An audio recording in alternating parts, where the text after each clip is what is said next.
Colin Farrell has time to fill out the fat suit. Dick Ryder is coming to Disney Plus. That sounds like a porn title. Anyway, it's time to tease the teaser to this teaser. It's 1 week till Christmas. There's still time to get on the naughty list. All this and more on Cutting Edge Hero Live.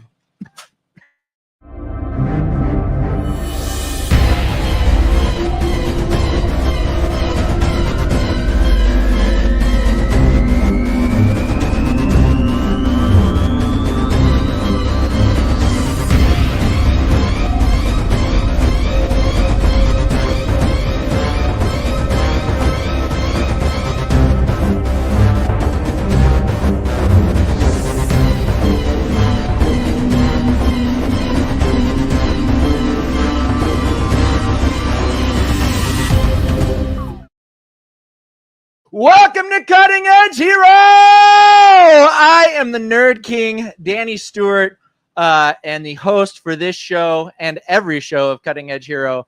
Thank you for joining me this evening. As always, I am blessed to be here with one of the finest human beings this world or any world will ever see, Mr. Landon Felter. Landon, say hi to the nice folks. Hello, everyone. I'm going to try my best not to cough into the mic this week. Okay, fantastic. I had a little tickle in my throat there at the intro, and hopefully that's not a sign that your boy is getting sick. So I hope not. Yeah, Danny was doubled over in a coughing fit as soon as the camera cut off. It wasn't that bad. I can handle my shit. Becca is in the chat. What is up? Glad you are here. Thank you for joining us. Our human relations specialist and fact checker extraordinaire, Ben Stewart, should be in the chat here in a little bit. Ben, when you get here, say hi to the nice folks. Landon, we have got a hell of a show for you. This will be our last show before Christmas, and we're going to take the holidays off. So we will not be back until January 8th. So get last show of the season. Yeah, it's the last show of the season and of the year. Yes, of the year. So that's fantastic. But anyway, on the show tonight, we are going to be talking about some of the latest news coming out of comics, television, and movies.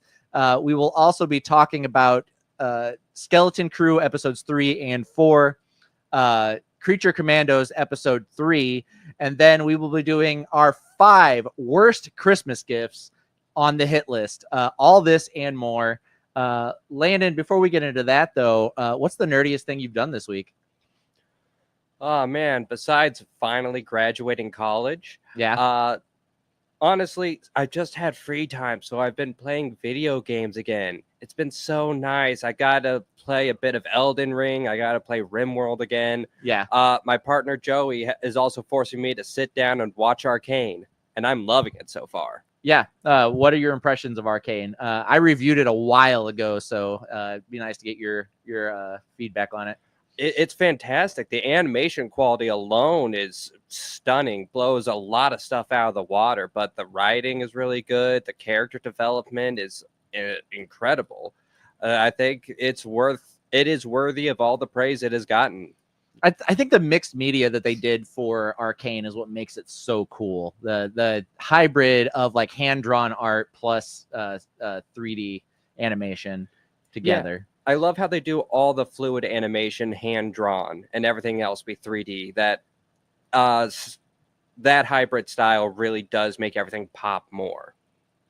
Deontay the Giant from Saturday Night Nerds is in the chat. Deontay, glad you're here. Arcane is like a freaking art show. Completely agree with that. And Space Boy, one of our top contributors in the chat as well. Space Boy, glad you are here.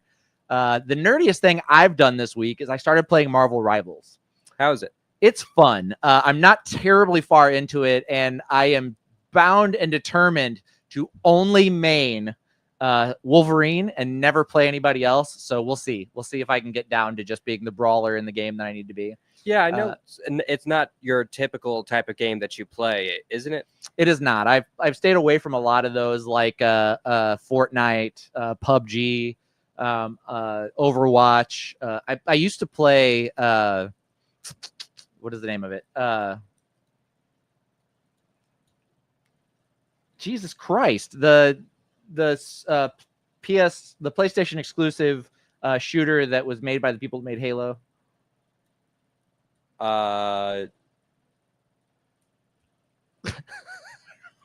Destiny. Yeah, Destiny. I used to play Destiny. Froggy Gaming in the chat said, I haven't had a chance to watch Arcane, but hopefully this break between semesters, I'll get some time. I hope you get some time too. It is worth the investment to watch it. Froggy, do it. I was skeptical going in, because I've never played League of Legends. I haven't heard good things about League of Legends. And all the hype around it made me feel like maybe it was something that I would want to pass on. But no, totally worthwhile. Really enjoyed it. And Spaceboy said it's truly a great show. But Marvel Rivals, got into it. I've played a couple of rounds. I'm not terribly good at it, but I did kill some people. I did take some lives Nice. with my claws, and that made me a happy boy. So probably will not do any microtransactions. I'll be running around in the original skin of the character 5 or 6 years from now. So that'll be fun. As somebody who spent too much money on Team Fortress 2 cosmetics, yeah, do that. Please I will. Save yourself money. I probably will. I will probably get to a point where I just won't be competitive anymore, which is fine with me. I don't care anyway. That being said, it has been a slowish week for news, but we do have some stories for you. Landon, you want to fire the bullet points at me? Oh, I always do.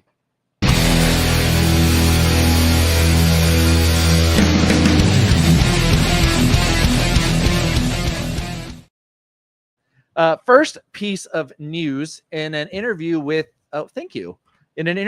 Variety, Matt Reeves has confirmed that they have begun talks. So this is just that it's a possibility.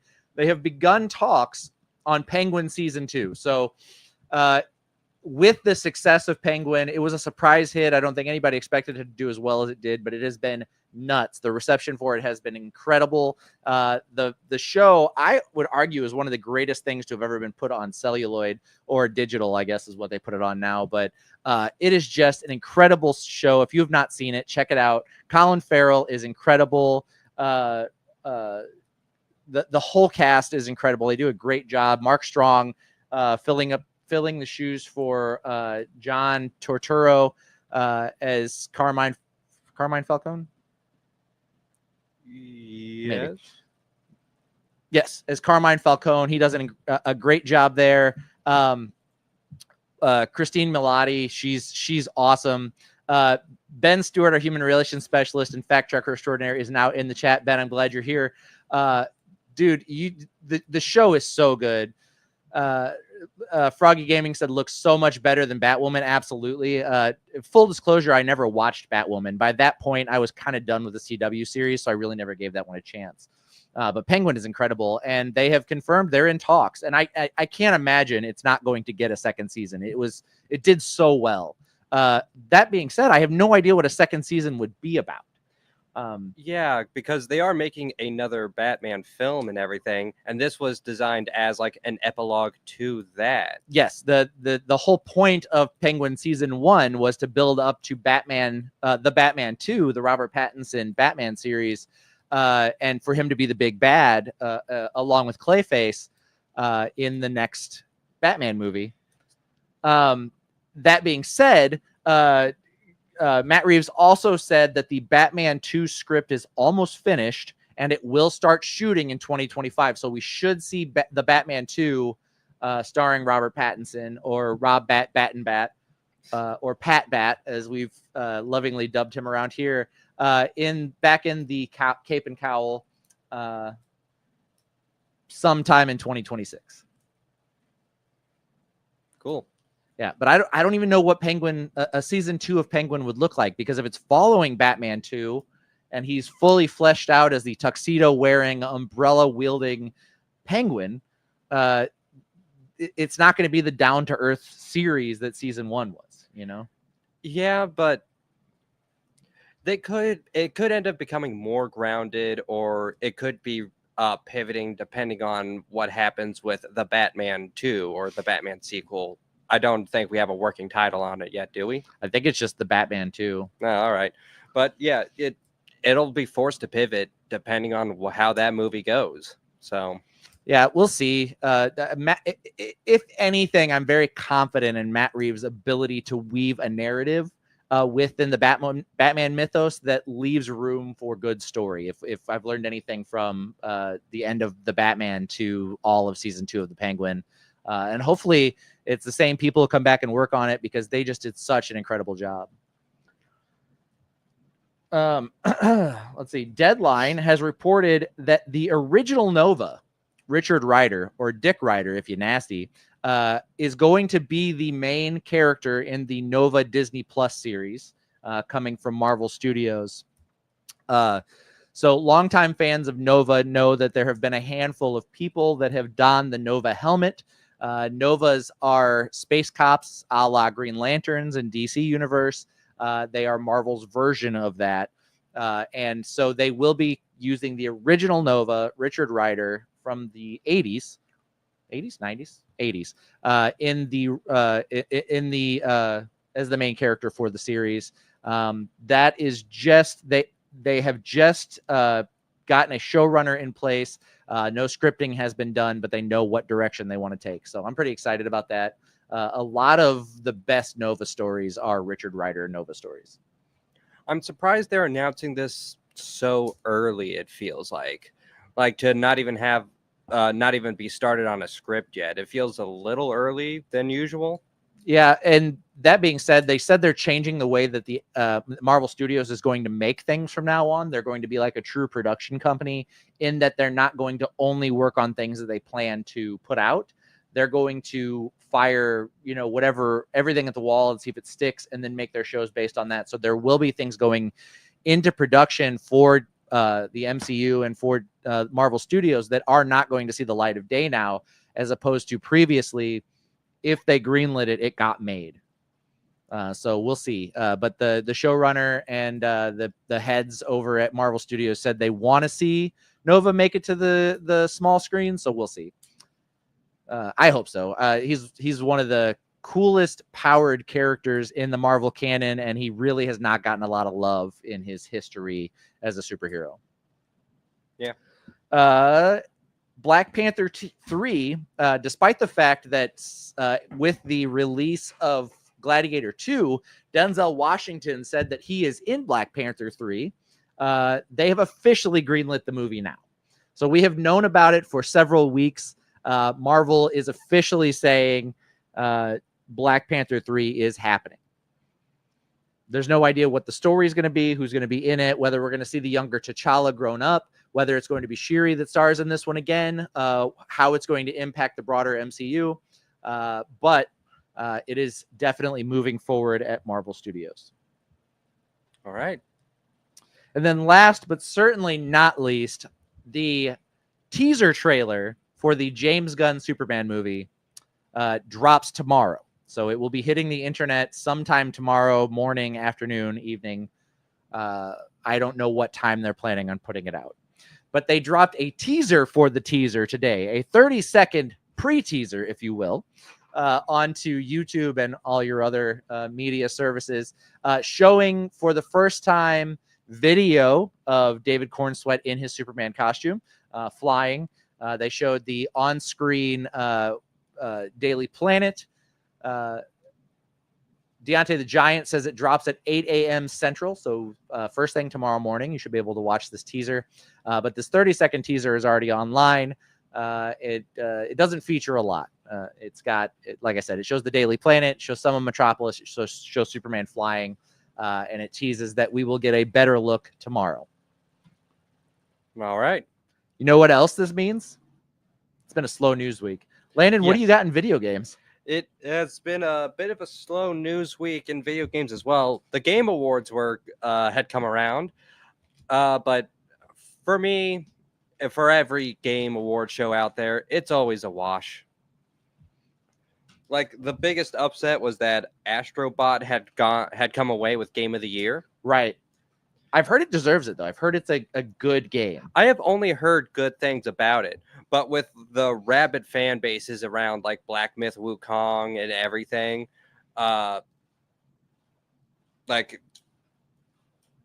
people were just sort of like, no, all right.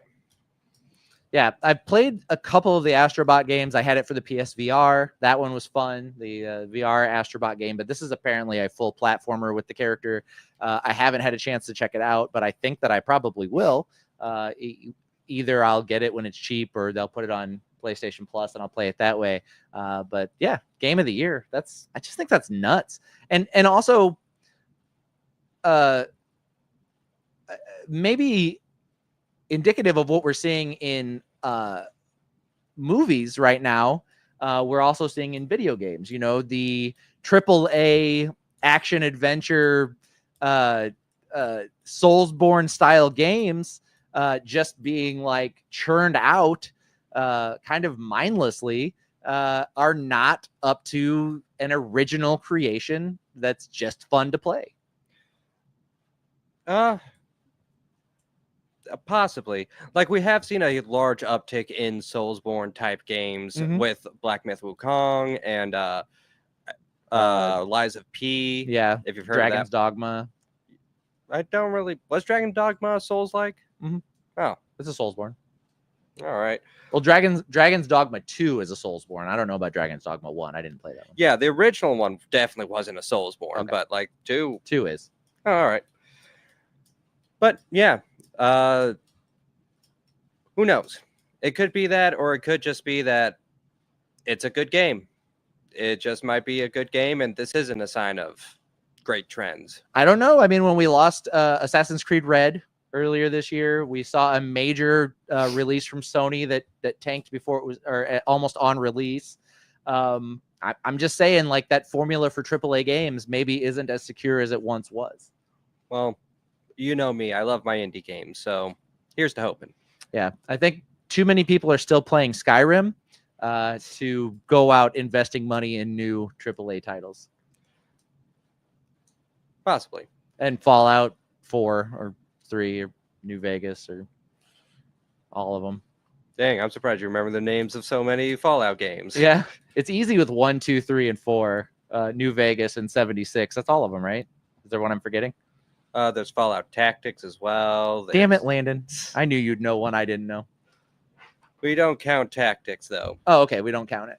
Well, we especially don't count Brotherhood of Steel, but... Marbles is in the chat. She said, cutting edge hero. And Froggy Gaming said, you can't play Skyrim anymore because of the stinking updates. 10 years post-release broke the game again. Uh-oh. I have it on my Switch. I have it on my PS5. And I have it for PSVR. And I still haven't gotten anywhere in the game. Froggy, just buy the original release version and not the Skyrim Anniversary Edition, and you'll be fine. Yeah, you have to go to shady third-party sites to buy a key and do it in Bitcoin, but you know what? That's fine. Yeah, I mean, you're only risking your life, but it's worth it to get to play Skyrim again. Exactly. But back on topic of the Game Awards, Game Science CEO criticized the Game Awards, stated that he wrote a speech for Black Myth Wukong 2 years ago and felt like he came for nothing whenever he came to the Game Awards. Now, people online who are self-alleged native Chinese speakers claimed that he meant this in like a joking manner, that he was just like, oh, I practically came for nothing then. However, other, once again, self-claimed Chinese speakers say that no, the translation and everything is more accurate, and he did actually mean that in a more serious way. So there's a bit of like, this has caused a bit of a rumble, and it's hard to tell quite what he meant, unless he made another statement and I missed it.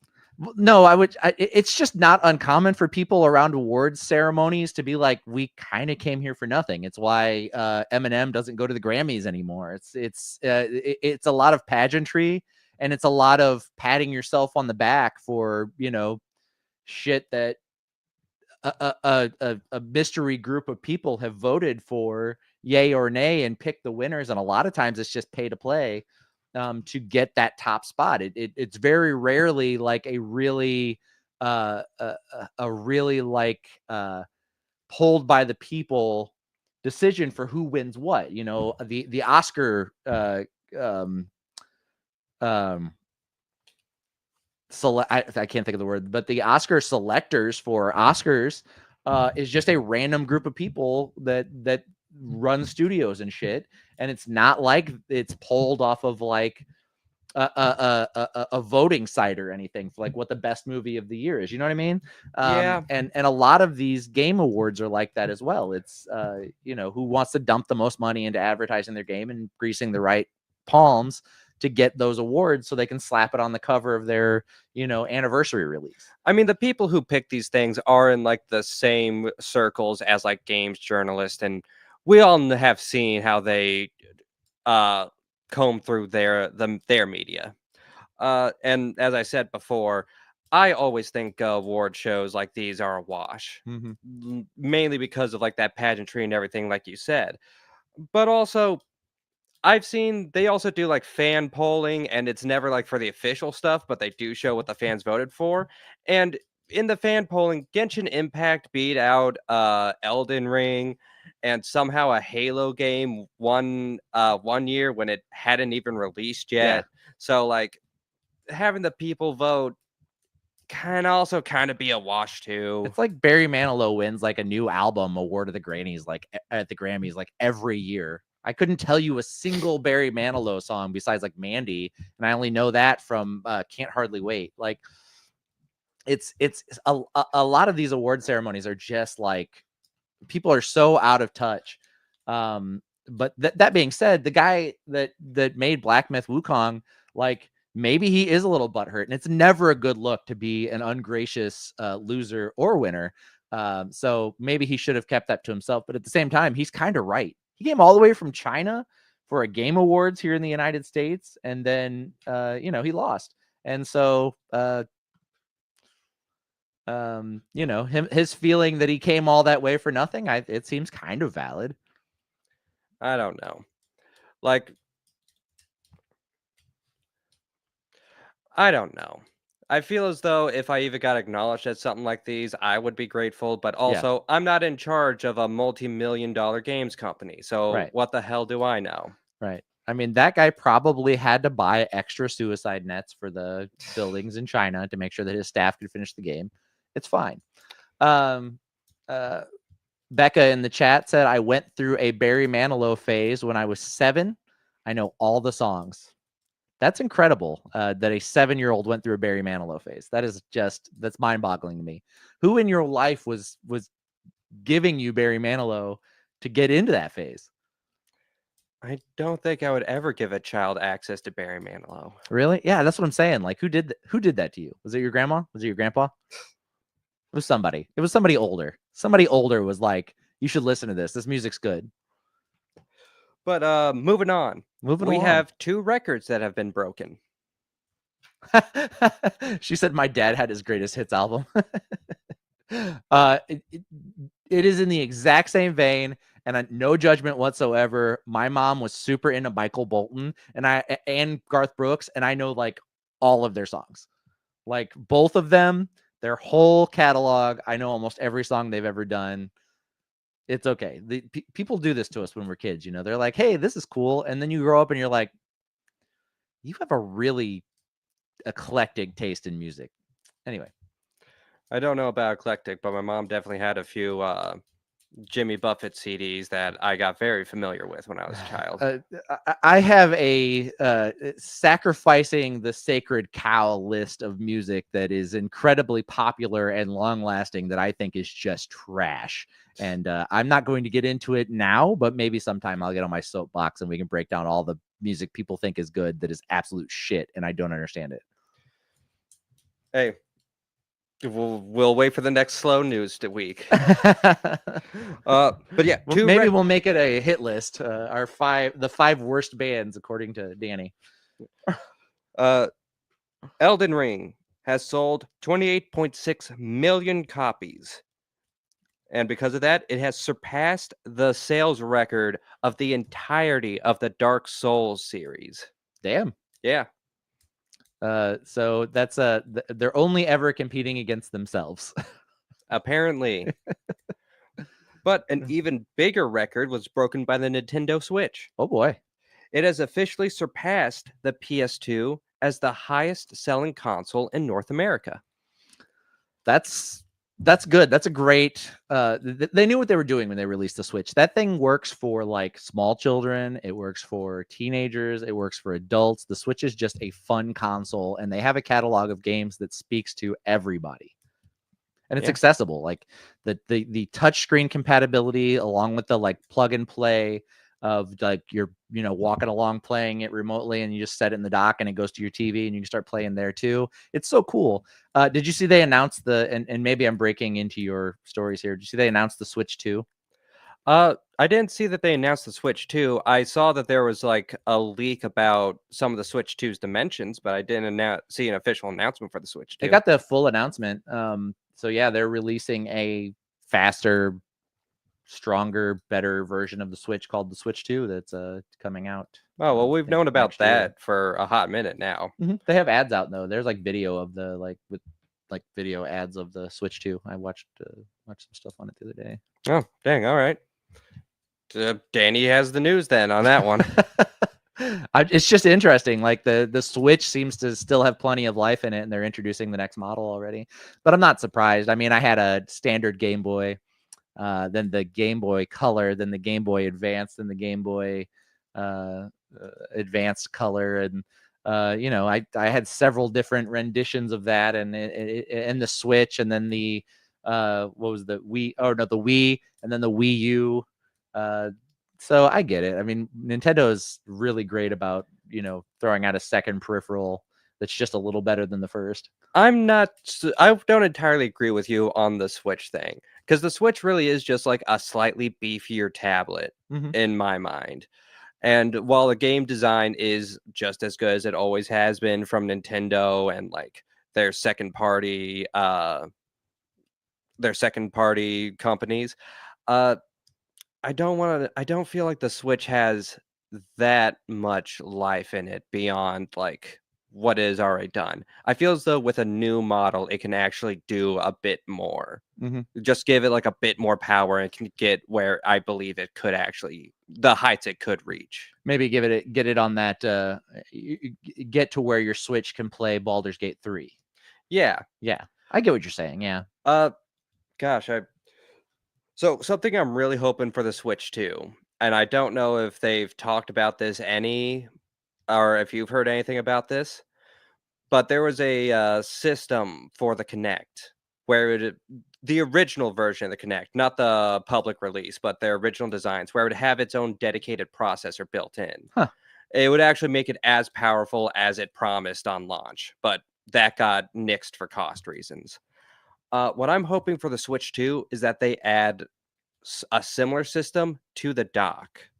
Because as of right now, I feel as though there just isn't that many reasons to have a Switch docked. It's one of the reasons why they were able to get away with a Switch Lite, is just because so many people I know only use their Switch undocked. If they just gave the docked version a little more power somehow through like an auxiliary processor like that, I feel as though it can take the system a long way with a lot of people. Yeah. Marble said so many fucking Game Boys. Yeah, there was a ton of them. Yeah. One of the things I noticed is that as opposed to the Switch nunchucks sliding into the console from the sides, they just pop in. They're like magnetic. They just pop into the sides. That's something they talked about with prototype designs of the first Switch. Yep. How they wanted to do that, but the connection just wasn't as strong as they were hoping it could be. So yeah, on the new one, they're just going to kind of like the MagSafe chargers for the MacBooks. It's just going to magnetically affix itself to the sides of your Switch, which sounds great until you drop it and that sucker goes flying. Which hopefully you never drop your Switch, but it's going to happen. The Switch was made to be dropped. Yes, except the magnetically attached Switch. What are those called? The Joy-Cons. The Joy-Cons, the magnetically attached Joy-Cons probably won't be that well attached. So, but anyway, it's 6 in one and half dozen in the other. What are you going to do? Yeah. What else you got? That's everything from news pretty much. Okay. That does it for news this week. Cody Childers, thank you for joining us in the chat. Glad you are here. Long time no see. Congratulations on the kid. Been a minute since we talked, but I hope this news didn't just graze you. This has been the bullet points.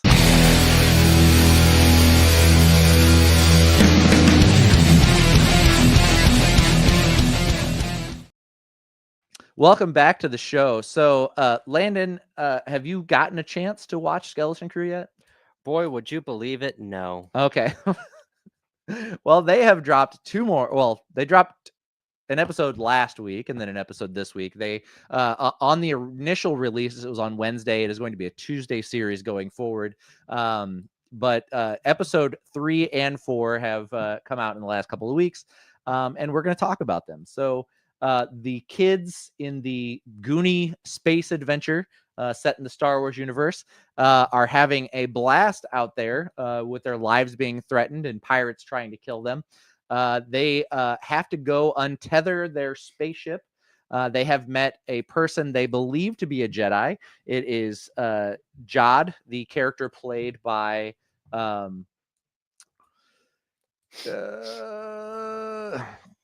can't remember his name.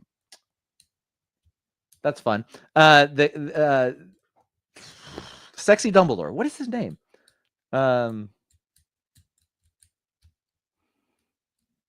This is fun. I have no idea.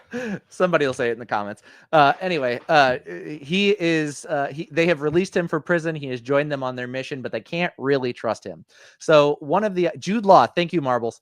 So Jude Law, his maybe Jedi, maybe not Jedi character, Jod. They released him from the jail. They found out he was actually the famous space pirate Crimson Jack Silva. Who is actually an analog for Long John Silver from Treasure Island. I guess they're kind of wrapping Treasure Island into Star Wars universe, and that's kind of the point of this show. But the SM-33 droid, voiced by Nick Frost, does not like him. They have a couple of moments on the ship. It's really cool. The kids are great. The story is a lot of fun. I'm not finding a lot of boredom while I'm watching it. The show keeps my attention. I am enjoying it, and I'm enjoying the mystery of the planet the kids come from, because it's apparently this ancient lost treasure planet that nobody can find. And so they're looking for it, and the kids have no idea where they're at. They accidentally hyperspace jumped out into the middle of the galaxy, and they have no idea how to get home, and nobody else knows how to find their home. That's kind of the overarching plot of the series, and all of the pirates want to find it because it's this long lost treasure planet that nobody's been able to find for a while. So they go through a bit of like trying to escape the pirates, which is really exciting. They have to get the ship going. They have a moment where they get to sit in the gunner seats and fire at some X-Wings, which was fun. They introduced some new races to the Star Wars universe. I don't know the races' names off the top of my head. One of them's a little owl lady. She's pretty cool. Her name's Kim. But she enjoyed that. And in the newest episode, which came out yesterday, they made it to what they thought was going to be at Aten, the planet that the kids are supposed to be from, and they land on a planet that is a clone or almost identical to the planet that they are from at Aten, but this one is called at Akron. Akron? At Akron. At Akron. Yeah, at Akron. It is a planet called at Akron, where it looks just like their planet, except that everything on it has been destroyed. It is a military planet. The people living there are living in despotic times. They are fighting against a couple of different militaries that live on the planet, and they have fallen into warrior races. That's what kind of the thing there. They went from a civilization like the children are from, which is like the suburbs of the 1980s, to a planet where everything's falling apart and people are trying to kill each other. And on this planet, they find a path that will lead them back to Aten and coordinates, except the coordinates have been destroyed. And there's no way to use those to find your way. And upon finding this, it is revealed that SM-33, their helpful droid that has been with them since they found their ship, he was ordered by his captain, his former pirate captain, to destroy the path to Atten so nobody else could find it. And then he tries to kill everybody. So I'm not sure where they'll go with that character, whether they're going to save him, find a way to reboot him to where he's not trying to murder the kids and Jude Law's character or not. But it has been a fun adventure so far. If you haven't had a chance to check it out, I definitely recommend it. It is probably one of the best things they put out in the Star Wars universe in a while. All right. Yeah. And then following that, we also got episode 3 of Creature Commandos, the James Gunn, the first released James Gunn DC property. I was talking about this last week. It is very similar to everything else James Gunn's made. It's crude, it's gory. There's a lot of profanity and sex, both on screen and implied. Episode 3 is a little bit better. The android or the robot character, who is voiced by Sean Gunn, and his whole thing is that he just wants to kill Nazis, finally gets his chance to pull out guns and start killing people. Gets very excited about it. Does not end well for him, but he has a fun little moment and a bunch of flashbacks to his time in World War II and the group that he initially fought alongside. And then he makes his way to this mansion and takes out a bunch of the Sons of Themyscira, which is like this political group that is working for Cersei, the sorceress. I'm still underwhelmed by the series. I think it could be better. I would like to see something a little more serious out of James Gunn. I would like to see something a little less juvenile.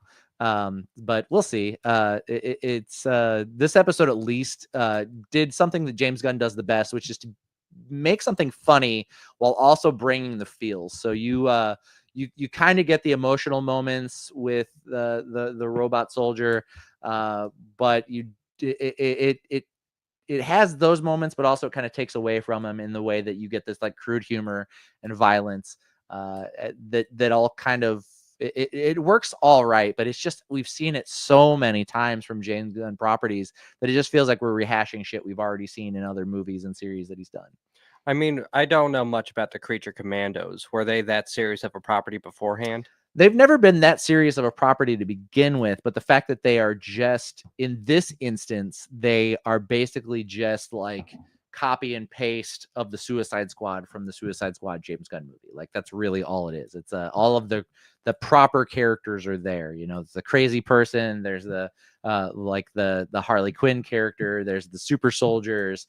You know, there's the person who doesn't know how to find or care about or love anyone, and they're emotionally scarred, so they don't know how to connect with anybody else, finding their family.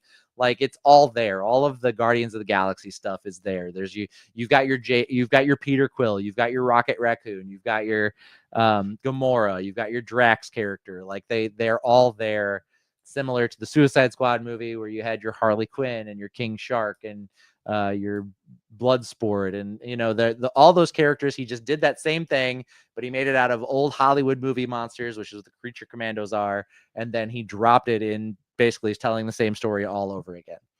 So, again, I think it's fine. I think it's okay. It's more of the same from James Gunn, and unfortunately, I want to see something different out of him, and that's just not what we're getting. But anyway, fun series if you're just into that, which is, I mean, who isn't? Guardians of the Galaxy was fun. You know, Suicide Squad was fun. Peacemaker was fun. It's just more of the same. So maybe you'll like it. I think it's all right. I think it's okay. I think it's watchable. I think it's enjoyable. I'm just kind of burn out on the idea of it. Yeah, me, personally. Yeah. But anyway, speaking of things that we're just kind of burnt out on personally, this week we are talking about our 5 worst Christmas gifts.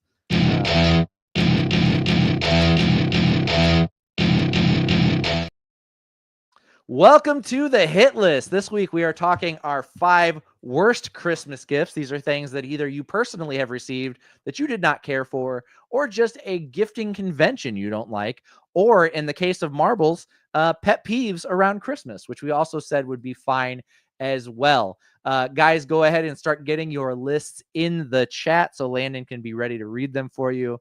And we will begin with number 5. Landon, are you ready to give me your number 5? So my number 5 is similar to something on your list, Oh, boy. actually. We did not discuss lists beforehand, folks. We didn't. That's okay. We normally don't, actually. Mostly because we normally don't match up, but that's okay. It's whenever they get you something that they like. Yep. Like, this comic isn't exactly like that, but it kind of hits a similar note, especially the give it back part. They get you something that they like, and they're like, oh, I like this, so they'll like it too. Everybody must like the same things I like. Or sometimes it's your friends, and they're like, hey, we're similar. They'll like something that I like. Yeah. Which is which is only slightly more forgivable. Right. And sometimes it's just people straight up thinking, oh, I'll get it back. So I'll just get them. This will be like a little sneak gift for myself. Yeah. Yeah, so I won't talk too much on that because I do, and it's even my number 5. I have a very similar thing on my list. But yeah, Landon, what do we have in chat? Froggy Gaming has put up a pet peeve. Froggy Gaming's pet peeve.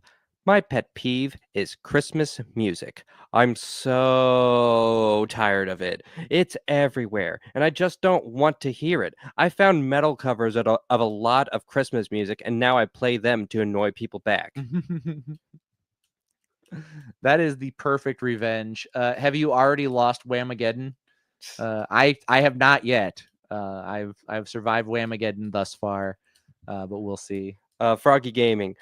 Christopher Lee, the actor, had a heavy metal band, and he did a bunch of heavy metal covers of Christmas songs. Charlemagne. The name of that band is Charlemagne. Yes, named after his distant ancestor. Yep. Yes. That fun fact. The reason that Count Dooku's lightsaber handle is a curved handle is because Charlemagne's sword, his historical sword, had a curved handle, and because Christopher Lee is his descendant, he had a similar handle made for his Star Wars lightsaber. I actually did not know that. Isn't that cool? Yeah. It's very neat. Anybody else got number 5s they want to put in the chat? Yes, Marbles has a number. Oh, perfect. 5. Marbles, number 5. For pet peeves is painfully mismatched Christmas lights. Yeah, that's I'm not such a stickler for details, but if it is like garish, like you just really did not get it, or you were like, you know what, these are all lights, they'll work. If it's something like you have like red and green lights around like the gutters of your house, but then along the siding you have pure white lights, I feel as though that's a bit egregious. Like orange lights, and then just like a bunch of other colors just like slapped in together. Like, A, you're hurting my eyeballs. Don't you care about my eyeballs? And B, like, hire somebody. Like, either you're colorblind or you just don't give a shit. Yeah. Yeah. Unless they're trying to do a Nightmare Before Christmas thing, and they also have Halloween decorations up with their Christmas decorations. I mean, if it's thematic. Yeah, but even then, it's sometimes like, did you mean to do Nightmare Before Christmas, or were you too lazy to take down your Halloween decorations? It's B for me. I never take down my Halloween decorations, as evidenced by my black cat wreath that stays on my front door 24/7, 365. Yep. What else we got? Space Boys, number 5. People who brag about what they get on the internet. I don't know, man. It feels off to me. No one loves a braggart. Very rarely is somebody like, you know what, that braggadocious fellow was very pleasant. It feels like that's half of what the internet was made for at this point. Bragging. Yeah. Yeah, that's what half of Instagram is. Humble brag. It's the reason why I got off. Wait, you had an orgasm because somebody was bragging on the internet? Was this just now? Don't tell anyone, okay? Anyway. No, that's why I do not have Instagram anymore. Oh, okay. I would love to do a social media detox, but being as I'm, on social media fairly regularly and use the platforms, I kind of can't. I was clean for a whole year once. Yeah. Did And- I ruin that? No, then I got back on Reddit. Okay. I like a nice Reddit thread every once in a while, but sometimes there's some real idiots on there. It's the internet. It comes with the territory. It's true. Rebecca's number 5. Information age my ass. Anyway.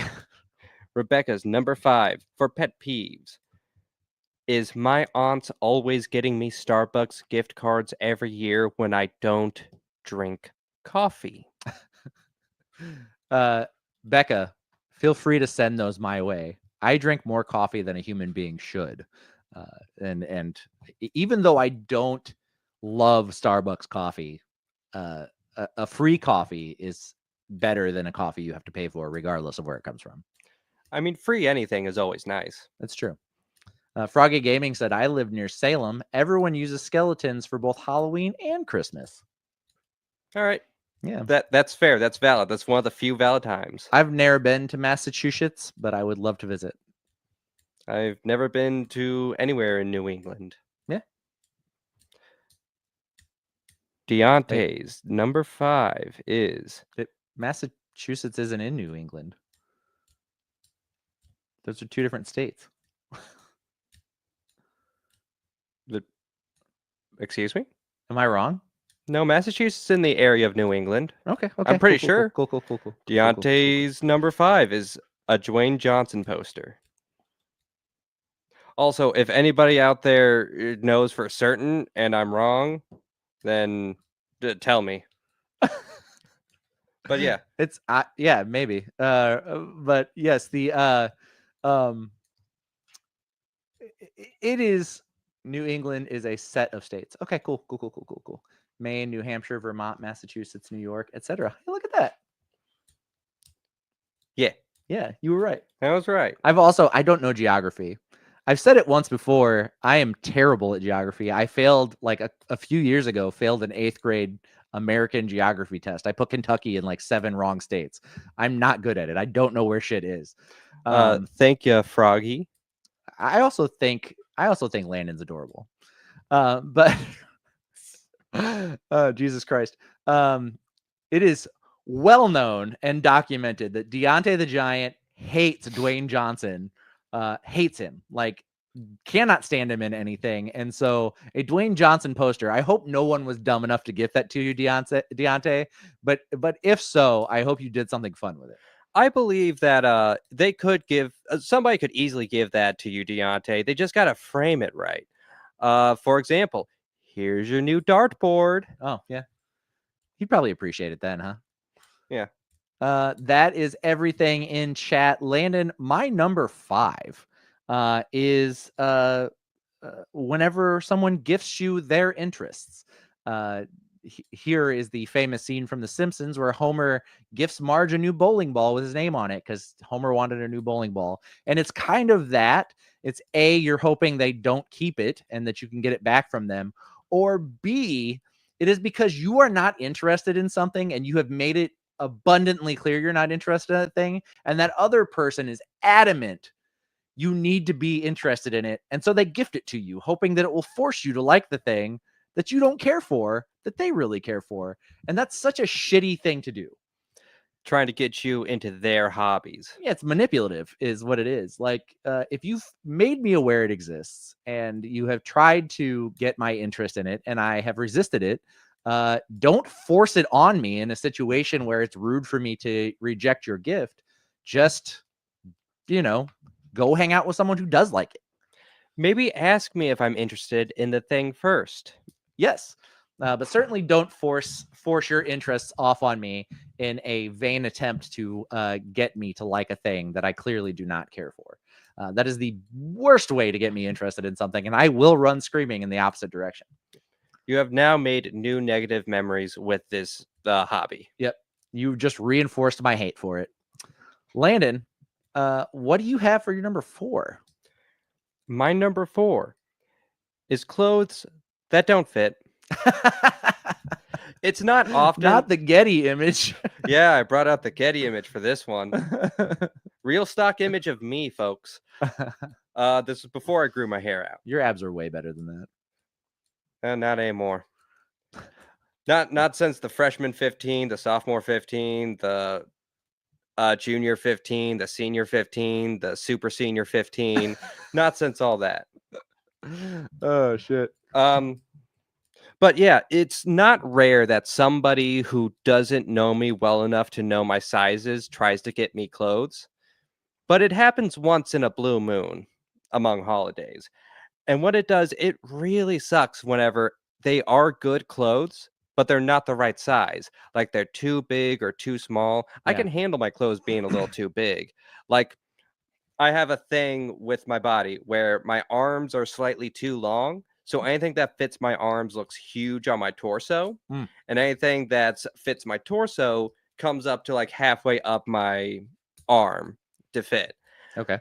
So like if people get me clothes and like they think they know what I fit, they're not right. And it's nothing on them, but it is kind of sad, especially when they are good clothes.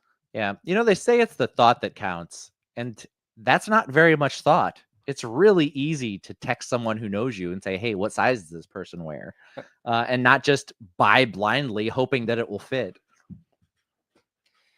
Yeah, it's normally these people also tend to include receipts Yes. sometimes. Mm-hmm. And like I said, this doesn't come up often, but when it does, it's kind of sad. Yeah. There's nothing that says I don't really care about you, like a stab in the dark size and a gift receipt. Yeah. But anyway, what else? What do we have in chat?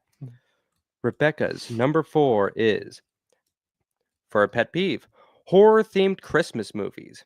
I'm scared of scary movies anyway. I don't need them ruining Christmas for me. Blaming my sister for the trauma on this one. Lol. I also saw Spaceboy was like, wow, I must not have a lot of shitty Christmas experiences because I really can't think of shit. Thanks, Spaceboy. So, little behind the scenes facts about Spaceboy because I know them. They absolutely love Christmas. This is their favorite time of year. Okay. So, not many bad memories here. That's valid. I could say that Halloween, my favorite holiday, I have a lot of pet peeves around. And my favorite times are always the fall and Halloween. But people that are just the fucking worst whenever it comes to Halloween, I got a list. And I feel like maybe if Spaceboy wants to do the pet peeves as opposed to the terrible gift giving, they could probably drum up some good ones for their list. Maybe. I mean, Spaceboy, you don't even have to think about like pet peeves specifically. I'm sure you've gotten some bad gifts over the years. But anyway, moving along, not to dwell on it, Spaceboy, I love that you haven't had a lot of bad experiences around Christmas.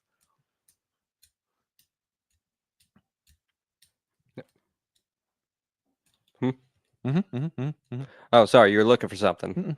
Move along. But yeah, Rebecca, scary movies. I mean, they seem to come out more lately since Krampus got popular a few years ago. I will say that, like, I think that what Becca is talking about there really fits in with what you and I had as our number 5. Is like she clearly does not like horror movies, and I've seen her say that a ton of times. She's just not interested, and she doesn't handle them well. So somebody's still forcing horror off on you as a gift. That's right in line with somebody just gifting you shit because they like it, and that's kind of crappy. Yeah. Unless it was like this was back when Rebecca was a child and older sister was just doing the older sibling thing. Maybe. My siblings certainly did that to me. Yeah. Can't believe you were scared of Freddy Krueger. So scared of Freddy Krueger. So scared. I was 5, dude. I was a 5-year-old child, and my brother was like, "You should watch this movie with me." And I remained scared of Freddy Krueger until I was a teenager. Right around the time that I learned that is anybody's kids watching? Right around the time I learned that Santa Claus was not real. Moving along. Moving along. Marbles, number 4. Bad gift. It technically fit, but it was the ugliest sweater I'd ever seen in my life, given to my by a boyfriend's mom, Oh my. which I guess is aligned with a pet peeve. But gift clothes if they weren't asked for / you don't know preferences. Yes, that is wow. It is interesting how our experiences align. But yes, the ugly sweater. Well, there's no accounting for taste. Um, you can't. Unfortunately, I think this falls into the Dunning-Kruger effect.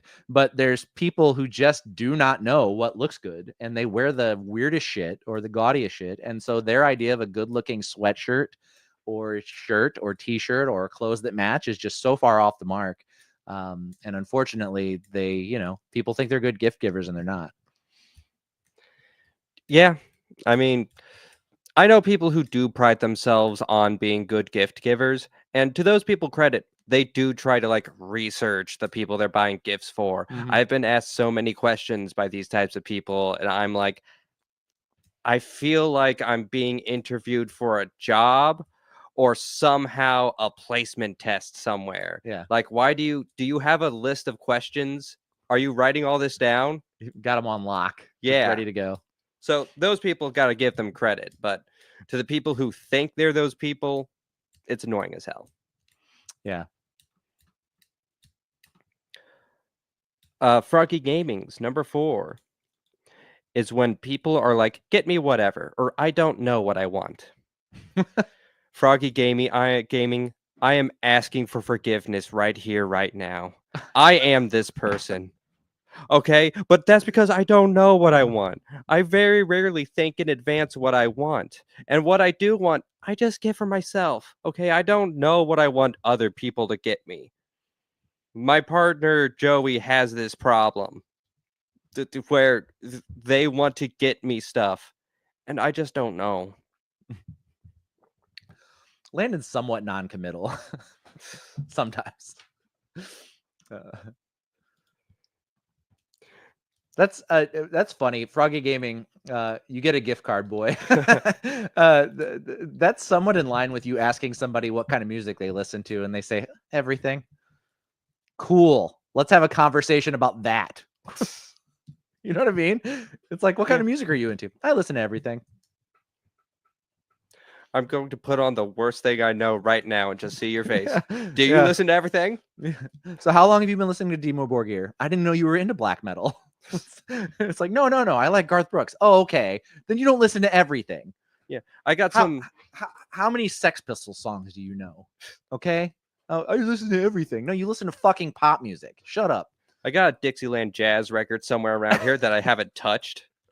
I bought it once when I was hating myself. You want to listen to that? It was cheap. Deontay's number 4. 33 years of living, and I have yet to be sent home with a Christmas dinner with a casserole that actually tastes good. I still believe green bean casserole should be classified as a hate crime. And I am with you on that. I hate green bean casserole. Hate it with a passion. I saw you posted that, and I was like, that's my dude. That is my dude. He gets me. Landon's dying. I'm dying because that opinion was such shit. But casserole's good. Hash brown casserole hits so hard. I do enjoy a hash brown casserole, but you don't see those at Christmas dinners very often. Froggy Gaming said, "Oof, you got my number on the music. I'm sorry. I didn't mean to call you out." And green bean casserole is a war crime. It's gas pollution. It's good. I don't know what's wrong with y'all. It tastes like an ashtray to me. It tastes like an ashtray smells to me. What? I just have never had it and liked it. And it's not a case of someone in my life not knowing how to cook. It is a case of every green bean casserole I've ever had. I feel that way.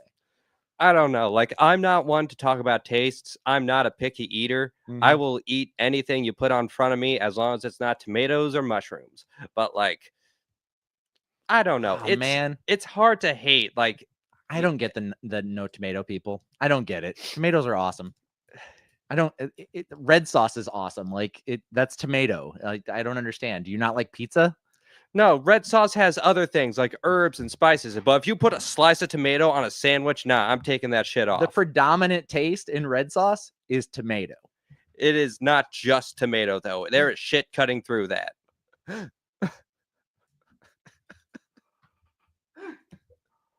Anyway, Landon and I are going to end the year screaming at each other. What else we got, Landon? There is one more. There is Space Boys. Okay. Space Boys, number 4. The Grinch merchandise. Sorry, guys. The book is about how you don't need to be spending money to celebrate Christmas. But now there's Grinch slippers, Grinch sweaters, etc. Grinch stuff should not be sold. Yes, very similar to all of the Rage Against the Machine merchandise that exists in the world. An anti-capitalist band with a lot of capitalist merch is really counter to their message. But yes, the Grinch, a story all about the spirit is loving and caring for each other and not consumerism. There's a ton of consumerism around the Grinch for sure. That is everything in chat. Froggy Gaming said it is 100% just tomato. It's rare that herbs overpower a tomato sauce. I actually would like Becca to weigh in on this. The former professional chef in my life, who could probably also speak to the acidity and flavor of tomato in red sauces. All right. But in the interim, we will move along to my number 4. Yes, Space Boy. You're an Italian. Speak up on this as well. Wow, Landon, that's racist. Anyway, my number 4 is the regift. You know, nothing says I don't care for you than giving me the shit you didn't want when you got it. I don't think it's a bad idea to upcycle. I don't think it's a bad idea to pass along things that you have no use for. I do think it's a terrible idea to get something, never open it, never try it, leave it in the box, wrap it, and then hand it to someone else the next year. And basically you're like, this wasn't good for me. I hope it's good for you. Don't give that as a Christmas gift. If you want to give it to me on like a Wednesday, not Christmas because it's also on a Wednesday, but like on a Wednesday in the middle of the year, and you're like, hey, I was thinking about you and somebody gave me this and I want you to have it. Great. If you're just like, hey, this was in the bottom of my closet and I needed a gift for you, so I wrapped it. Like, that's shit. That's such a bad thing to do to another human being. Not that I wouldn't do it. I just wouldn't do it to someone I care about. Yeah, it's definitely like very much like, hey, this is just some stuff I had in my house and I want it out of my house. Mm-hmm. You have it. Yeah, exactly. This was taking up space. It's yours now. Mm-hmm. As an Italian who makes tomato sauce, it's not just tomatoes. If you cook it properly, it should be an even blend of spices and tomato. Also, no sugar in my tomato sauce. Strongly agree with the no sugar in tomato sauce. I understand. I 100% agree with you. Jesus, we always get divided over the food stuff. Why is food such a hot topic in our chat? We care about food here. Yeah, apparently we're a foodie show. A, sorry, Froggy Gaming. No sugar in my tomato sauce. If you put sugar in my tomato sauce, it is on. B, I get that you need some savory herbs and spices in your tomato sauce. I get that. But the overarching flavor of a red sauce is tomato. As long as it's not the only thing in the sauce, I'm fine with whatever tomatoes in it. It's not the only thing in the sandwich. You just proved my point. No, because it is overpowering. That stuff is strong. I am taking that off of the sandwich. I am taking the cherry tomatoes out of the salad. I can eat it in the fucking chili. I don't care. Fuck tomatoes. Stop trying to convince me to like tomatoes. Why does everybody try to convince me to like these things? What does it matter to you? Literally the most heated I've ever heard Landon. Literally. It's been my entire life of this. He is fired up. Marble says sugar in my pasta sauce or salsa infuriates me. Marble says I also hate sugar in peanut butter. I am with you on that. Let's Froggy Gaming says it's absolutely hilarious poking the bear, and Becca says you can add a super small amount of baking soda to tomato sauce and it'll slightly raise the pH, reduce the acidity, and you would never need sugar. Thank you, Becca. I appreciate your professional opinion on this. Also tell Landon he's dumb and he should eat tomatoes. Okay, Landon, now talk about Linus from the Peanuts. I don't even want to get into that. I don't, because I feel like that is a directly targeting Landon and something that aggravates him. Like maybe he's heard that his whole life. And if we're going to get into that, I've heard Oh Danny Boy and Daniel San and every variation of the word and name Danny in my entire life, and I'm not a fan of it, so I would never do that to somebody else. Becca says, but I hella season my spaghetti sauce. It's my mom's recipe, and people beg for the recipe after they've tried it. But I also love a simple tomato sauce as well. That's just reduced fresh tomatoes. I agree with both of those things. Agree with both of them. AKA, tomatoes are amazing in any form. Thank you, Becca. Also, because I grew up poor, there is no finer sandwich for me, for my money. There's no finer sandwich than fresh lettuce, tomato, mayo, and bologna on fresh bread. Goddamn. Anyway, moving along. Landon, what do you have for number 3? Okay, yes, we did talk about your number 4. We did. Yeah, it was the regift. All right. My number 3 is stuff for a hobby that you gave up a while ago. It's like funny. It is very close to my number 3. That is so funny. Yeah.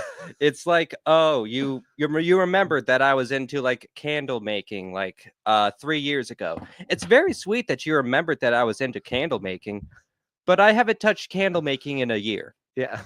Or, oh, you remember that I was like exercising a lot like 3 years ago. Yeah, I kind of stopped doing that after I did my marathon. I got busy with work and stuff. Nice that you remembered it, but thanks for this reminder that I stopped a hobby that I enjoyed. Yes, it does not hurt to know what's going on in a person's life before you give them a gift. We're still back on the food stuff. The Space Boy said, I'm Italian. I'm strict as hell with my red sauce. I won't even eat Olive Garden red sauce. But in there, your family. But yeah, Landon, again, it's the thought that counts. And in instances where you clearly don't know anything about me, that's not a thoughtful gift. I mean, like I said, it's normally something that I did do in the past. And it's like, hey, it's really nice that you did remember this thing about me from 3 years ago. Mm-hmm. It's normally like relatives or something that I only talk to on the holidays. Mm-hmm. And it's like, oh, you remember that conversation we had a couple Christmas ago? That's nice. Too bad I'm probably not going to use this now. It just occurred to me that we could be really raising people's gift giving anxiety right ahead of the holidays. So that's fun. Landon, what do we have in chat? Rebecca's number 3, pet peeve.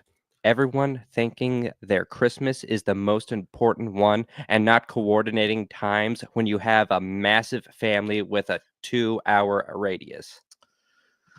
That extends to so many things beyond Christmas, but yes, absolutely. If you're just like, clear the way, my family's Christmas is coming through, that's super shitty. Like, especially, well, not especially, but like in larger families, I'm one of 8 children. And we have a lot of us. And if you were just like, you know, I've got in-laws, you know, I've got brother-in-laws, sister-in-laws, they all have family. Like, if they coordinate on top of everything else that's going on and then expect you to show up and they're mad because you can't, but they didn't bother to check the schedule with you, that's so shit. That's so shit. And it makes, they act like you're inconsiderate whenever they're the one that did this without, you know, making sure you had time and space for it. Yeah, something that actually happened this past Thanksgiving.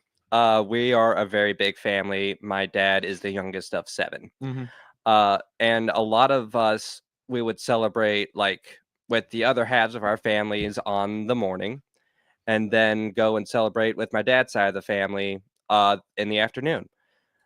Uh, my dad's some of our family had come in out of town and were just like, "Hey, we all want to start this at noon," and it's like, "Hey, the rest of us are hanging out with our other family. Like, you Mm-hmm. came in from out of town, that's nice and everything, but like, we still have other family obligations." Not Christmas necessarily, but super inconsiderate. I have family that thinks it's a great idea to plan road trips and surprise you with a visit. Oh, Yeah, and just be like, "We're here for the weekend," and it's like, I live a very busy life. You didn't think that I might already have plans? Hey, we're here. Give up everything you were planning to do this weekend. That's not how that works. yeah. I have appointments. Yeah, I own businesses.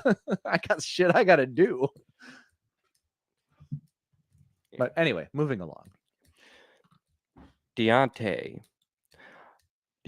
number 3. On more than one occasion, I received a straight talk cell phone for Christmas. I feel like a drug dealer with a 2 burner phones in my pocket. I hate Walmart. I can't even imagine that. Somebody just being like, "Here's a phone." Here's a phone. Here's a straight talk flip phone. Yeah. And what do you even do with that? I wouldn't know. Do you message all your friends and be like, "Hey, this is my new number. I still got my old number, but this is a new number too." Like, what do you do with that? Just text all my friends. We kidnapped Landon. Meet us at 507 West or he's dead. Picture to follow. And just like send that. Is that what I'm supposed to do with the burner phone? God, you're setting yourself up for disappointment there. What if nobody shows up? I know at least one person would show up. Yeah.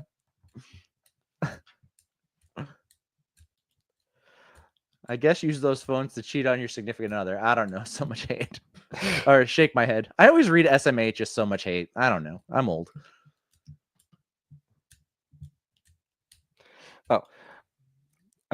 Space Boys, number 3. Pet peeve. Sugar in my red sauce. Oh, God. Here we go. Space Boy, let it go. We've moved on. Yeah, when I said Space Boy is Italian, I meant Space Boy is Italian. Yeah. Froggy Gaming, number 3. The From Santa gifts that at 33 years old, I do not need to be getting. Oh, wow. That is a mixed bag for me because if someone in my life goes far enough to buy me a From Santa gift at 33, I'm assuming it's a parent. My parents have not bought me a Christmas present since I moved out and had my own kids. I don't get gifts from my my parents anymore, So like kind of enjoy it while it lasts, I would say, because eventually they stop. I mean, if somebody gives me a From Santa gift, it's normally somebody who's like, for whatever reason, doesn't want me to know that it's from them. Mm-hmm. And Like a it's, Secret Santa. yeah, like a Secret Santa sort of thing. Or sometimes they just want to see me smile and don't want credit for the gift. And like in that case, hey, I'm just happy to get a gift. Yeah. So obviously it's done to the point where it vexes you. So I think maybe I'm misreading the situation, but it's just a me thing. LOL, but that's why it's a pet peeve. That's what Froggy Gaming said. Yeah, I get it. Becca said, I think I'd cry tears of joy if I had a Santa gift, but I'm also a Christmas girly to the core. I'm not a big Christmas person. It's the same reason I'm not crazy about birthdays. Any gift giving holiday, I just feel disingenuine receiving the gift, and I've never once received a gift that I felt like I received it well. You know what I mean? Like I always feel like I'm faking it and it's because I'm autistic, but I always feel like I'm faking it when somebody gives me a gift and I'm like, oh my God, I like it so much. And I could completely love the gift and could really like it so much, but I feel like I'm faking it, like trying to make them realize how much I like it. No, Danny, I know exactly the same way. There is a video of me getting my pet cat, Tally. I love him to death. He has kept me sane so many times, I cannot even count them. But like, there's video of me getting him on Christmas Day, and I have the fakest smile and wow on my face and everything. And it's just, it looks fake, but I love him. I love the cat. I can't force a smile even when I am happy. That's why I'm not a big fan of gift giving holidays, birthdays, Christmas. It's the anxiety of trying to not pretend that I'm pretending that I like the gift, because I'm not. I really do, and I appreciate and I enjoy it, but I always feel like I'm faking it. Always. I don't know why. I don't know what's wrong with me. I don't know. Maybe a part of it, I think, is just that it's normally given in like a big group, and you have to act a certain way in a big group, like at Yes. Christmas. Yes. The Yeah. only time in my life I gave a reaction that I didn't feel like was fake for a present is when I turned 15, I asked my parents for a sword for Christmas. And I was very serious because I love swords, and my mom and dad would not let me have a sword. And I asked for one. And I was like, maybe they'll cave. Maybe it'll be like a Christmas miracle and they'll get me this really cool sword that I want. And when I came down the stairs that morning to get my Christmas gifts, there was a pink plastic toy sword in my Santa bag. And I got so angry that I like could have punched somebody. And I was openly angry all day. And that is like the most genuine I've ever felt in receiving a gift. But most of the time it's like, oh my God, I love it. And I do, but I don't feel like I'm saying it correctly. Anyway, moving along. Also, thank you, Deontay. We all want to see Landon smile. That's correct. It's just for me, though. We don't share that. That's just a me thing. No, there's a reason why I'm behind the camera. Yeah. Marbles, number 3. Bad gift. In the same vein as clothes, jewelry. So many ways it can go wrong. Same BF whose mom gave me the ugly sweater gave me a pair of D20 earrings that I ended up being allergic to because I'm sensitive to metal. And to add insult to injury, they came in a ring box. Expectations ruined. Wow. That dude sucked. I'm glad you're not with him anymore. Wow. He gifted you.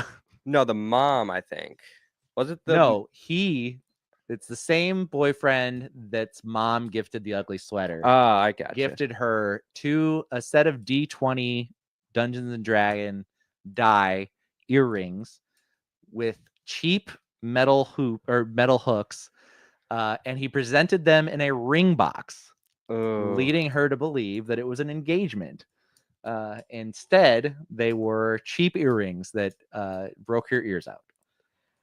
What a shit human being. Yeah.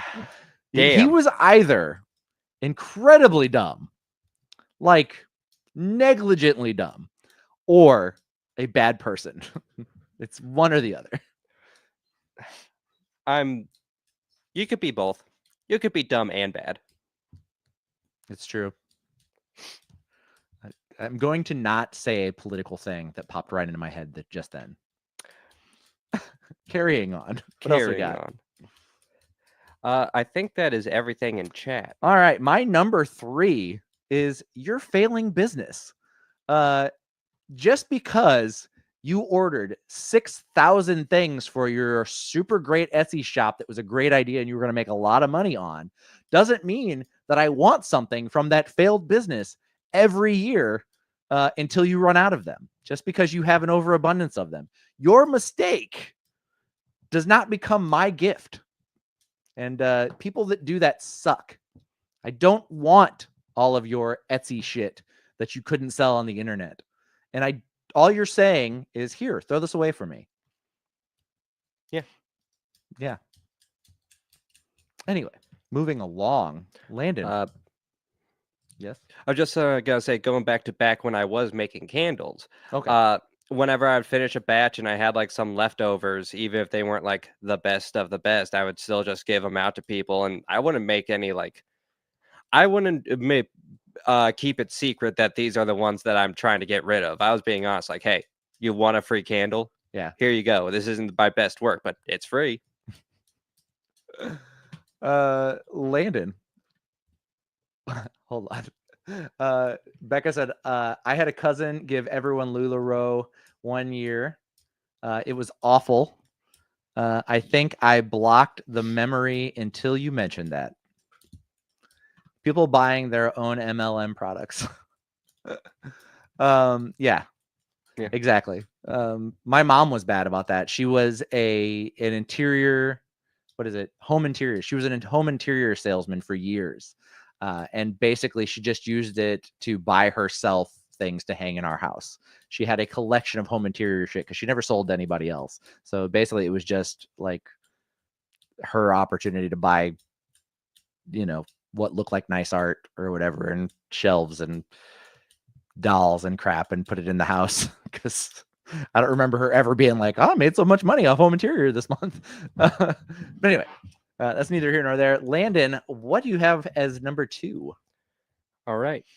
My number 2, it's kind of similar to what we just talked about. Random tchotchkes that you have in your house. This is the stuff that you just have that you're wanting to give away. You don't know how you how you got a hold of it. Maybe somebody gifted to you. Maybe you bought it one day, not really thinking much about it, but now it's taken up a lot of space.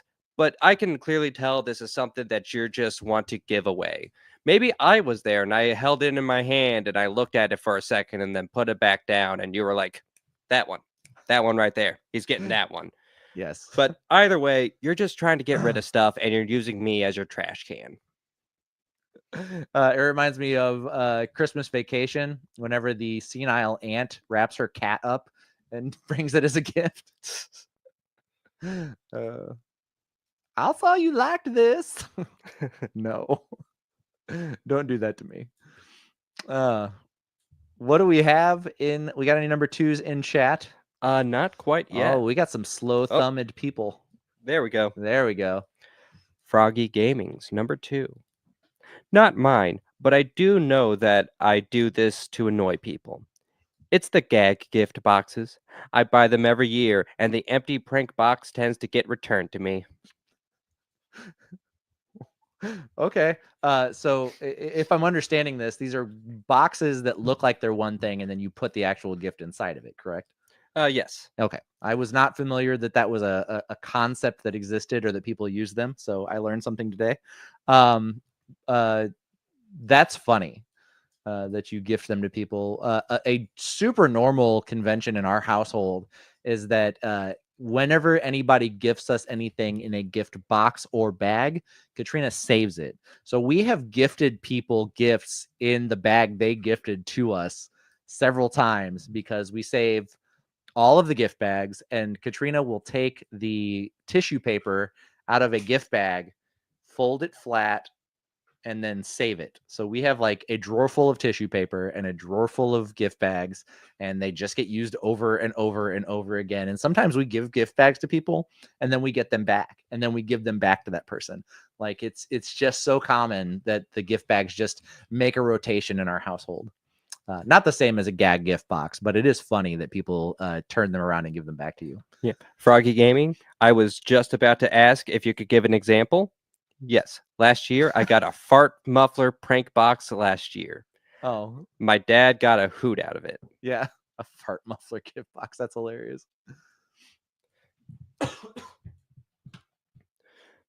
Okay. Space Boys, number 2.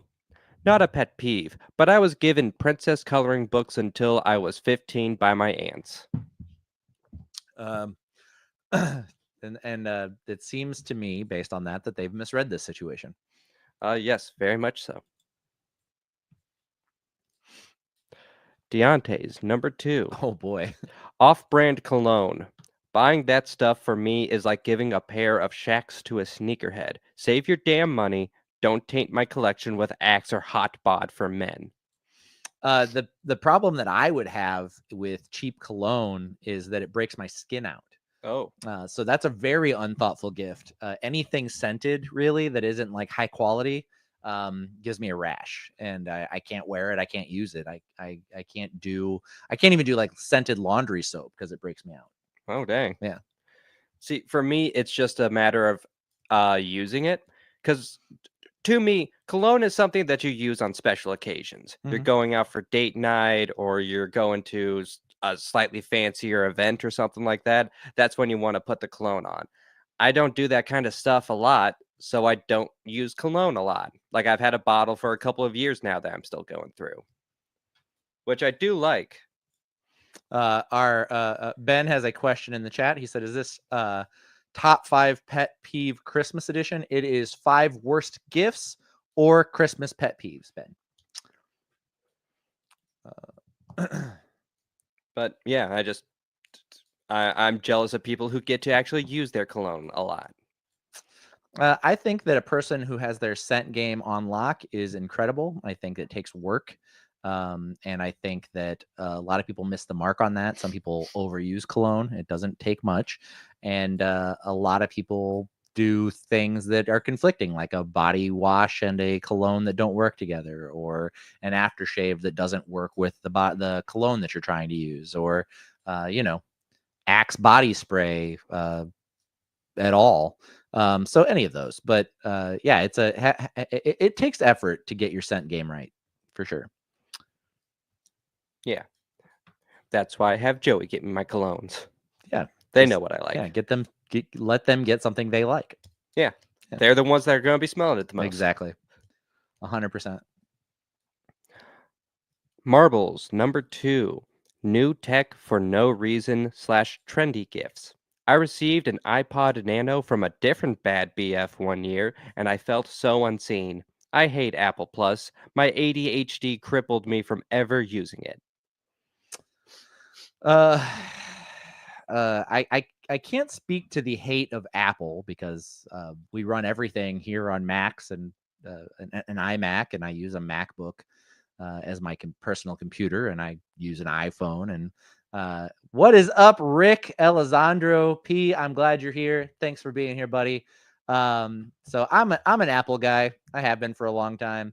But I do understand, like, that would be akin to someone buying me a Zune. Like, what the hell? Like, who was this gift for? It's not for me.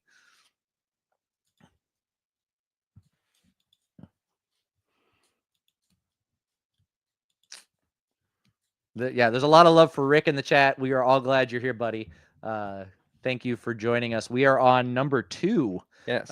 For worst gift or Christmas pet peeve. Oh, and he's already in the list. God, I love Rick it. catches on. Fuck it. Yes, absolutely. My dude. Thank you. Rebecca's number 2. Pet peeve / worst gift. My grandma giving me religious items for her super ultra conservative Pentecostal church when I was not part of that at all. Like, you do you, Nana, but don't force me in on me. I'm gonna get on my soapbox for that here in a minute because it's also on my list. So get ready because we're gonna break that down, but not right now. I already had a Zune I didn't use. No one used the Zune unless you're Peter Quill. All right. And Rick Alessandro's number 2. Getting the same gift the previous year from the same person. Totally oblivious. Yeah, that's awful. That's awful. It's like, hey, do you like it? Yeah, I liked it when you got it for me last year. Although, to be fair, that sounds like some shit I would do. It really does. I can't remember shit. Is that all of our number 2s? Oh, yep. My number 2 is responsibilities. Don't go out and buy me something that I'm going to have to take care of. That is a decision I get to make, not you. That's a terrible thing to do to somebody. Now, if I have been like, man, I really, really want this puppy specifically, and I love him, can we get him for Christmas? That's different.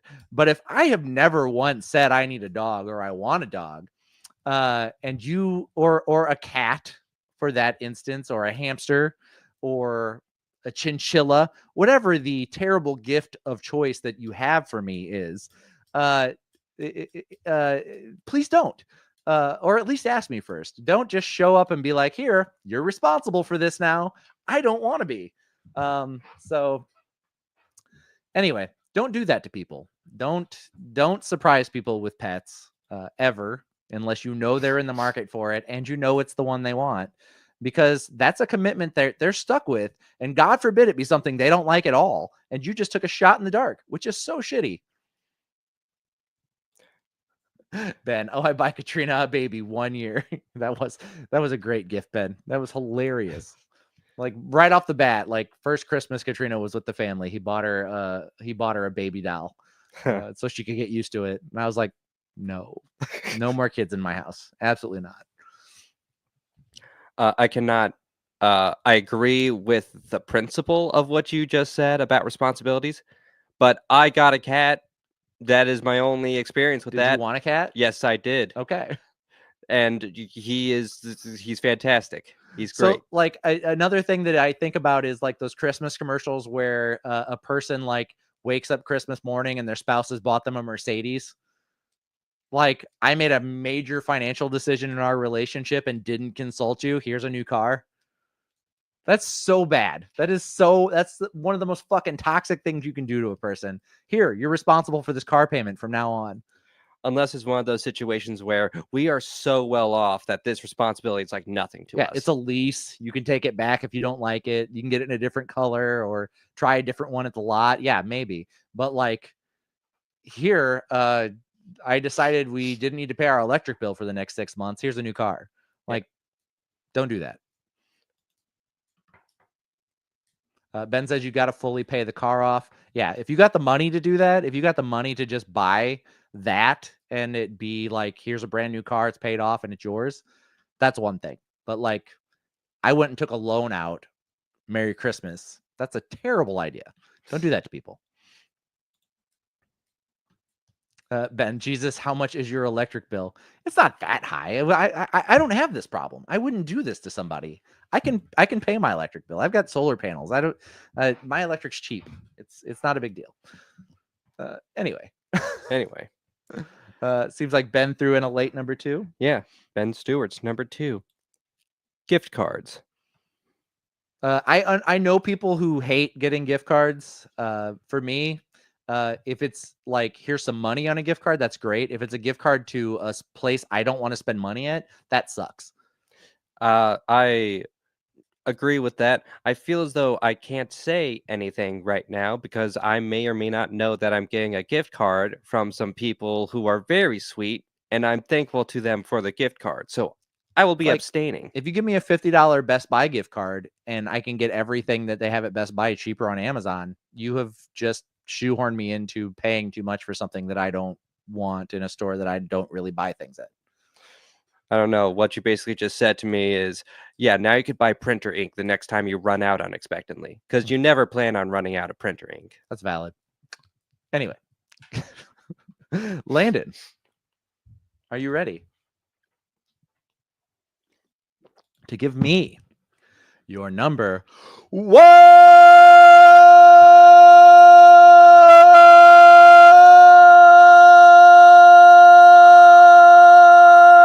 Landon, your number 1, please. Yes. My number 1 is gifts that are close or in the same ballpark as what you asked for, but aren't what you asked for. So this is an example that's specific to me.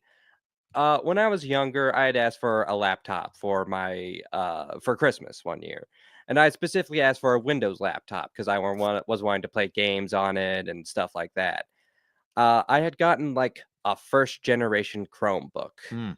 You cannot play games on a first generation Chromebook. Yeah, no, it runs on a mobile platform. Exactly. So this was just a situation of like my parents not quite understanding what they were buying. And Don't get me wrong, I still used it. I still watched a lot of YouTube on it. I still surfed the web and did homework on it. I Did was you use it happy to to buy have it. another laptop? What? Did you use it to buy another laptop? Maybe. Did you like search a laptop and buy it? Yeah. Anyway, carrying on. Yeah. Uh, I still enjoyed the gift, but it wasn't what I had asked for, even though I like specified. Yeah. Which is always annoying and part of the reason why I specifically ask for cash now. Mm-hmm. Yep. It'd be like putting that you want like a Samsung tablet or like an iPad on your Christmas list and somebody getting you a Kindle. Yeah. Yeah. It's like so close, but like way off. Like not the same thing. In the same category, not it though. Yeah. Still gonna use it. Still gonna have fun with it. You're like, I want a PS5, and they get you the X Station 4. No. But yeah, close gifts that are not what you asked for. Yeah. Froggy Gaming's number 1, Christmas travel traffic. That's the pet peeve. Yeah. Agreed. I try not to go anywhere around Christmas if I can avoid it, because that shit sucks. That's the kind of shit that causes you to leave one of your kids at home, and then they have to fight two home invaders in a hilarious and violent way. Just don't do it. Just don't. Stay home. Travel later.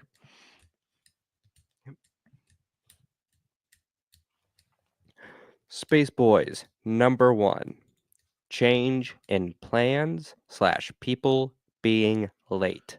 Stop it. It's stressing me out. I'm like a number one offender at being late all the time. I don't do well with time management at all. And usually you can count on me being 15 to 30 minutes late for whatever it was we planned to do. Sometimes Katrina can wrangle me and get me in a place on time.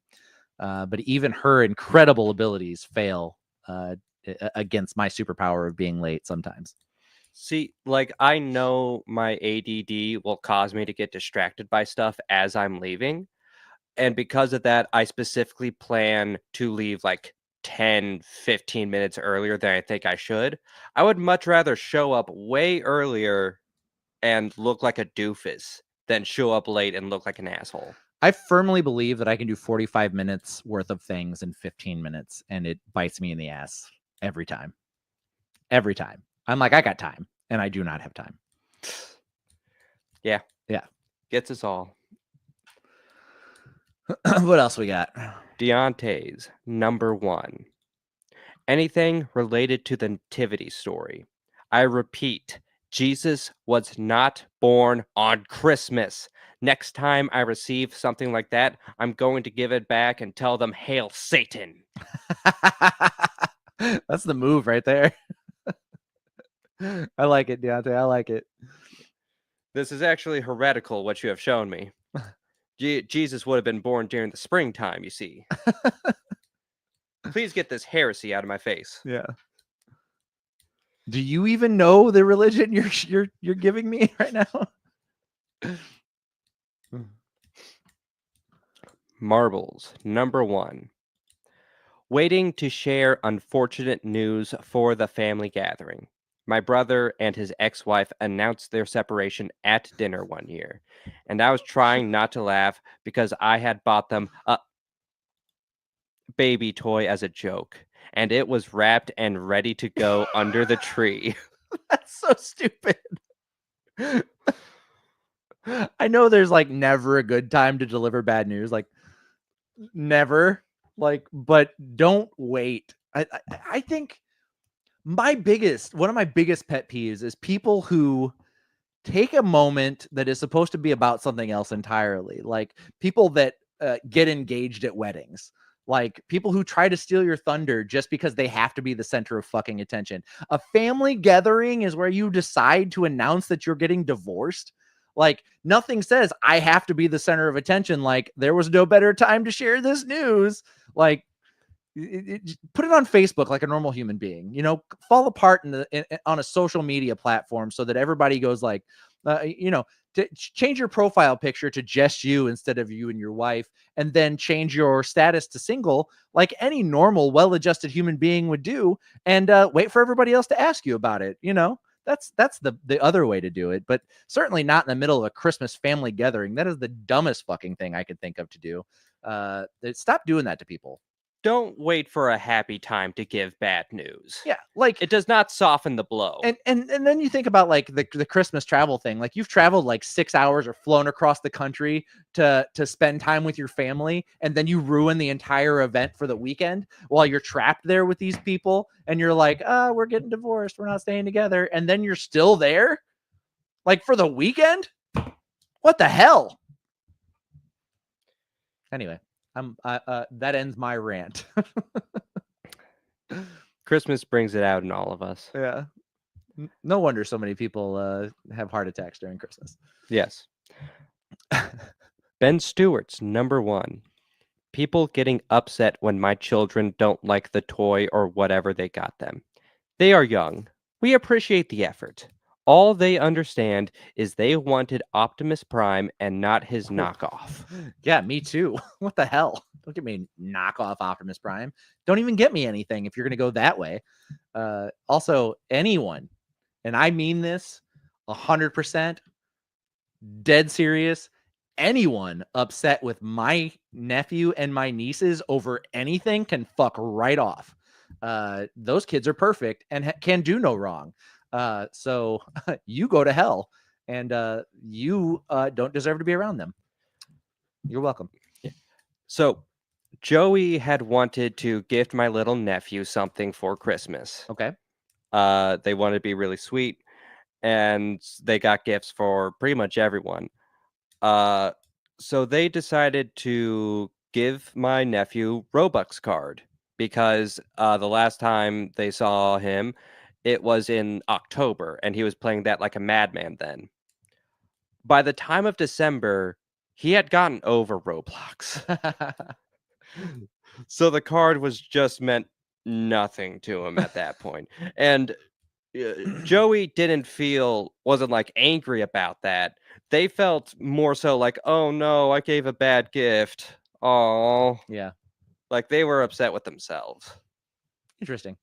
That's I think that's a more appropriate stance on it.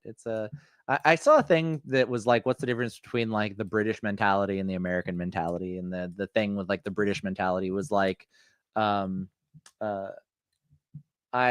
this person doesn't like me. What have I done wrong? And the American mentality is, this person doesn't like me. What the fuck is wrong with them? And it speaks to a more British mentality for Joey, and I can appreciate that. This one's a doozy. I'll read it. One time, my 19-year-old stepniece announced her unplanned pregnancy and dropped out of college on Christmas right after her older married sister had just had a miscarriage. That was an awkward Christmas.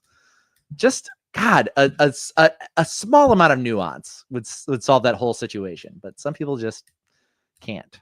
They can't see the world through anyone else's eyes. What else we got? Rebecca's number 1 pet peeve / greatest love: wrapping gifts. I love them to be aesthetic and beautiful, but I'm such a perfectionist, it takes forever and messes with my carpal tunnel. But they have to be pretty. Becca, I come from a very competitive family, and my dad was very like particular about how gifts were wrapped. They had to be like folded correctly and look correct. And me and all my siblings are like judgy about how each person wraps gifts and what they look like. Like it's like, oh, you thought you did a good job on that, huh, idiot? But yes, my sister Cassie is probably the most talented at wrapping presents, and it drives me nuts because I cannot compete with her. But anyway, I cannot wrap a gift to save my life, so I do use bags. I've gotten good at like making them look at least half decent. I've gotten like I was helping make a bag at one point, and somebody made the comment of, why are you putting so much effort into this? And it's like, because if I can't do wrapping, I at least have to make this look decent. Yeah. The lack of common sense there is the biggest ouch I've heard in a while. Yeah, the cousin or the niece with the step niece, was it a step niece with the pregnancy, unplanned pregnancy. Step niece. Yep. Anyway, I think we had another number one up there. Yep. Rick Alessandro's number one. Paul McCartney's Wonderful Christmas. I absolutely despise this song. I can get behind that. Wings does not have a lot of good songs, and that's certainly not one of them. But yeah, I completely agree. That song sucks, and it doesn't take very long to get very tired of it around Christmas.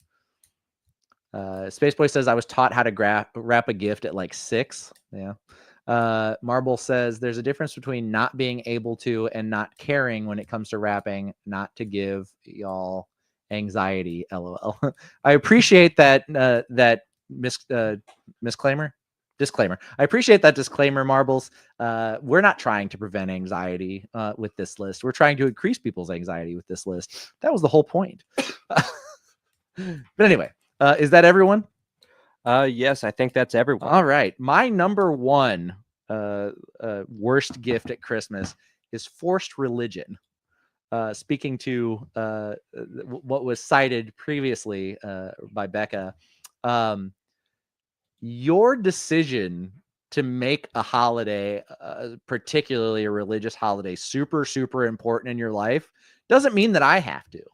And my lack of interest or willingness to conform to your religion or your ideals or your beliefs does not mean that my ideals and beliefs don't matter and that you have a right to force them off on me, even in gift form. And this has happened to me a lot in my life because I am not religious. I am spiritual, but I'm not religious. And I went through Christianity. I had it. I learned about it. I went to church. I read my Bible. I don't have a lack of information. I have as much information as you have, if not more, because I made this decision based on the information that was presented to me and what I learned.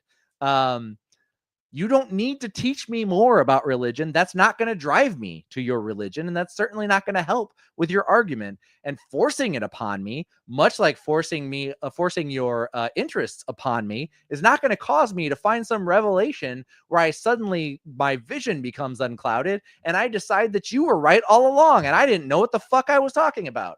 That's a terrible idea. Don't do that to people.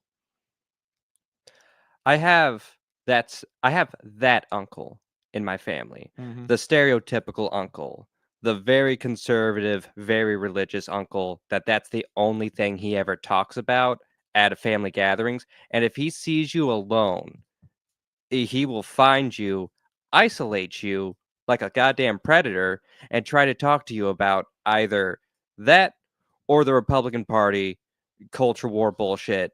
And it was one or the other. And his gifts, when I was younger, followed a similar suit. It was a 50-50 shot if it was going to be something conservative or religious. And boy howdy, as a 24-year-old atheist, had to think about my age there for a second.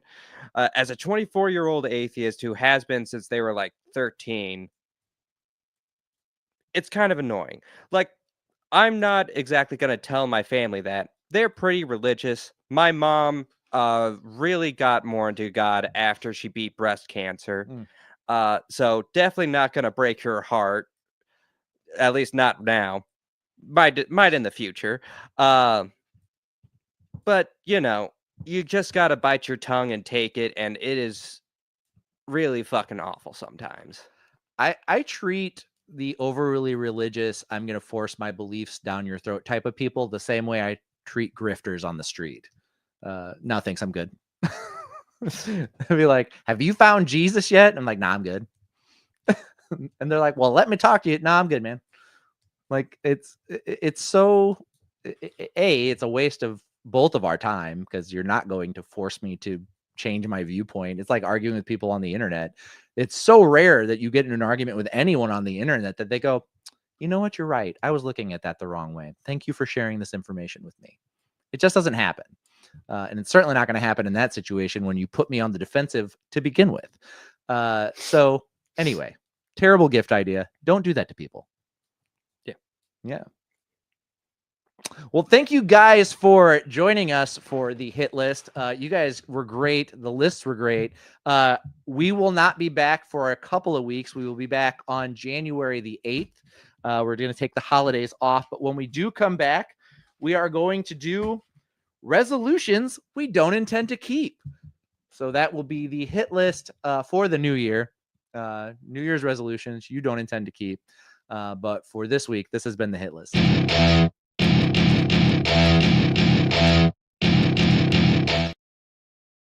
For our last show of the year, we ran a little bit long. Thank you all for joining us. Thank you for being a part of the hit list. Thank you for being a part of the show. Thank you for another incredible year of getting to talk and entertain and share with each and every one of you. You guys are awesome. We couldn't do the show without you. I appreciate each and every one of you for showing up week in and week out and being a part of the show. Froggy Gaming, that could be every resolution you've ever done. It's certainly every resolution I've ever made, because I have a really hard time sticking to plans and routines. My brain's not good. Landon, you have anything you want to say to these nice folks for the last time this year? I hope you all have a wonderful holidays, whatever you celebrate. If you celebrate, we'll all be enjoying the new year in some way or another. And just as always, thank you for watching and chatting with us in the chats. So yes, happy holidays to each and every one of you. I hope you have a great new year. Deontay, yes, happy holidays, Merry Christmas, happy Kwanzaa, happy Festivus for the rest of us. You're great. Feliz Navidad, Rick. Each and every one of you, thank you for being a fan. Thank you for being here, and we will see you next year. You've been great, and we've been cutting edge heroes. See y'all.